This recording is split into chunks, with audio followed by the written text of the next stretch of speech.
ഇന്നത്തെ വ്ളോഗ് ഒരു ട്രെയിൻ യാത്രയെക്കുറിച്ചാണ്. പക്ഷേ ഇതൊരു നോർമൽ ട്രെയിൻ യാത്രയല്ല കേട്ടോ. ആദ്യം ഞങ്ങൾക്ക് ട്രെയിൻ സ്റ്റേഷൻ എത്തണം. അതിനുവേണ്ടി കാർ ഓടിച്ച് ട്രാം കയറി അവസാനം കൊണോളി സ്റ്റേഷനിലെത്തി.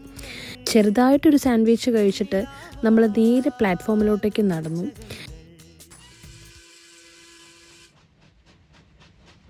ഇത്രയും പുകയുള്ളൊരു എൻജിൻ കാണുമ്പോൾ തന്നെ മനസ്സിലാവുന്നുണ്ടല്ലോ, ഇതൊരു സ്റ്റീം എൻജിനാണ്. സംഭവം ചാർക്കോളെല്ലാം കത്തിച്ച് പണ്ട് കാലത്ത് ഉപയോഗിച്ചുകൊണ്ടിരുന്ന ആ ട്രെയിനാണ് കേട്ടോ. ഇത് നടത്തുന്നത് railway preservation society of Ireland ആണ്. ഇങ്ങനത്തെ സ്പെഷ്യൽ സർവീസുകൾ എപ്പോഴും ഉണ്ടാവില്ല. സോ അവരുടെ വെബ്സൈറ്റിൽ എന്തായാലും ചെക്ക് ചെയ്യേണ്ടി വരും. ട്രെയിനിൻ്റെ ഉള്ളിൽ പോസ്റ്റ് കാർഡ്സും അതുപോലെ മാഗ്നറ്റ്സും എല്ലാം സെല് ചെയ്യുന്നുണ്ടായിരുന്നു. ഞങ്ങൾ എന്തായാലും രണ്ടും വാങ്ങിച്ചായിരുന്നു കേട്ടോ. ഈ ഓവറോൾ ജേർണിയിൽ എനിക്ക് ഇഷ്ടപ്പെട്ട കുറേ കാര്യങ്ങളുണ്ട്. ഫസ്റ്റ് ഓഫ് ഓൾ ഇതിൻ്റെ ശബ്ദമാണ് ട്രെയിനിൻ്റെത്.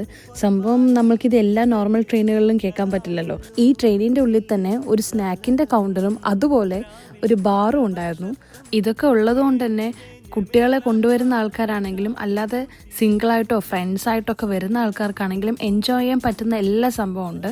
ഈ ട്രെയിൻ ട്രിപ്പ് മിഡ്ലാൻഡർ എന്ന് പറഞ്ഞിട്ടുള്ള ട്രെയിനാണ്. അത് കൊണോളിയിൽ നിന്ന് നേരെ മൈനൂത്ത് വരയ്ക്കും അവിടുന്ന് റിട്ടേണും ആയിരുന്നു. ഞങ്ങൾ എന്തായാലും നല്ലോണം എൻജോയ് ചെയ്തായിരുന്നു.